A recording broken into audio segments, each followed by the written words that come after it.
இன்றைக்கி இந்த வீடியோவில் கல்யாண வீட்டு பிரிஞ்சி எப்படி செய்கிறதுன்னு நம்ம பார்க்கலாம். காய்கறி சேர்க்குறது நம்மளோட இஷ்டம்தான். என்னென்ன தேவையோ அது மட்டும் சேர்த்துக்கலாம். நான் ஒரு சின்ன சைஸ் உருளைக்கிழங்கு, 2 பீன்ஸ், கொஞ்சமாக கேரட்டு, ஒரு 10-12 பூ இருக்கும் காலிஃப்ளவர், பட்டர் பீன்ஸ் மட்டும் குக்கரில் 2 விசில் வேக வச்சுட்டு அதுக்கப்புறம் எடுத்திருக்கேன். 3 பச்சை மிளகாய், சின்னதாக ஒரே ஒரு வெங்காயம், தக்காளி வேண்டாம், 2 டீஸ்பூன் இஞ்சி பூண்டு பேஸ்ட், 120 ml அளவுள்ள மெஷர்மெண்ட் கப்பில் 1 கப் அளவுக்கு இந்தியா கேட் பாஸ்மதி அரிசி எடுத்து ஊற வச்சுருக்கேன். அரிசி எடுத்த அதே கப்பில் 1 கப் அளவுக்கு தேங்காய் பூ எடுத்து கெட்டியாக பால் எடுத்து வச்சுருக்கேன். இது அந்த கப்புலேயே 1 கப் அளவுக்கு இருக்குது. இந்த பால் கொஞ்சம் புதினாவில் பாதி அளவு இருந்தால் போதும். மல்லி, 1 டேபிள் ஸ்பூன் நெய், 1 டேபிள் ஸ்பூன் அளவுக்கு எண்ணெய். நான் 2 கலந்து செய்கிறேன். நெய் மட்டும் சேர்த்து செய்யலாம், எண்ணெய் மட்டும் சேர்த்து வேணும்னாலும் செய்யலாம். தாளிக்கிறதுக்கு 2 துண்டு பட்டை, 2 ஏலக்காய், 2 கிராம்பு, 1 பிரியாணி இலை இந்த மாதிரி சின்னதாக உடைச்சி சேர்த்துருக்கேன். ஒரே ஒரு ஸ்டார் அனைஸ்.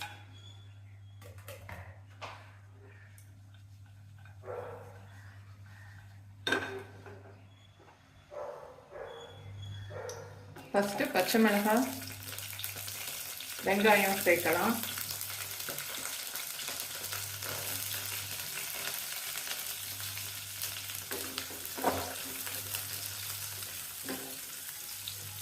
காய்கறியும் அப்படியே அடுத்தடுத்து ஒன்றா சேர்த்துடலாம்.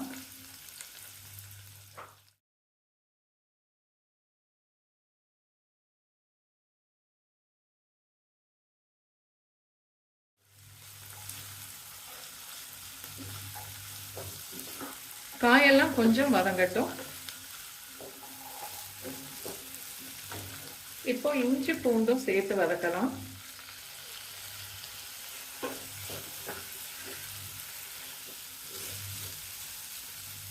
அடுப்பு லோ ஃப்ளேமில் மாற்றிடலாம். கொஞ்சம் காயெல்லாம் வேகட்டும்.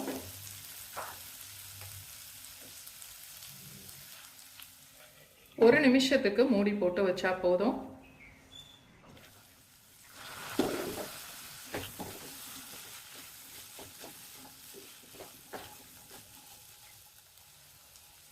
மல்லி, புதினா 2 சேர்த்துடலாம்.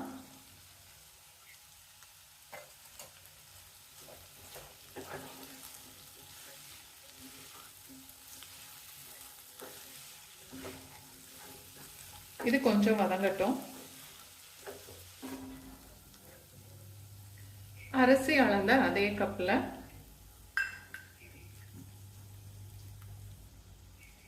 1 கப் அளவுக்கு தேங்காய் பால் இருக்கு. அதோட 1 கப் அளவுக்கு தண்ணி சேர்க்கிறேன். காயெல்லாம் இருக்கிறதுனால இன்னும் கூட ஒரு 1/2 கப் அளவுக்கு தண்ணி சேர்க்கலாம். மொத்தம் 2.5 கப்பு சேர்த்துருக்கேன்.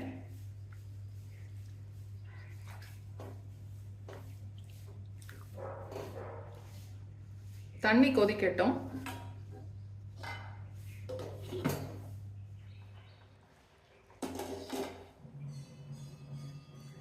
இப்போ பிரிஞ்சிக்கு தேவையான அளவுக்கு உப்பு சேர்த்துடலாம்.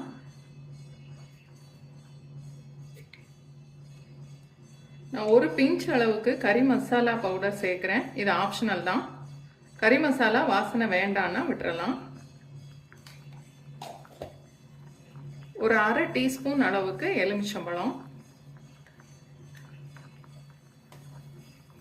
ஒரு தடவை கழுவிட்டு தண்ணியை வடித்து எடுத்துருக்கேன். அரிசி சேர்த்துடலாம். இப்போ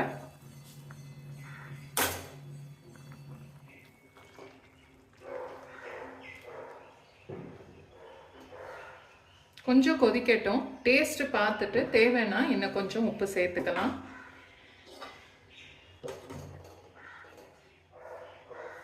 அடுப்பு மீடியம் ஃப்ளேமை விட கொஞ்சம் கம்மியாகவே இருக்கட்டும்.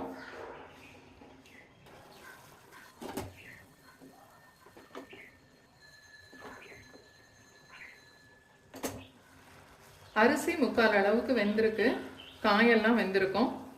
இப்போ அடுப்பை ஃபுல்லாக லோ ஃப்ளேமுக்கு மாற்றிட்டு மூடி வச்சிடணும்.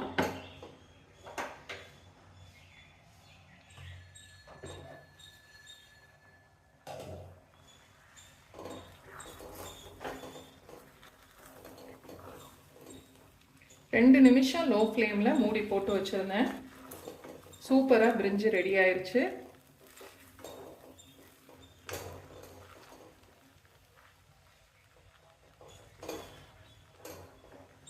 இப்போ அடுப்பை ஆஃப் பண்ணிடலாம்.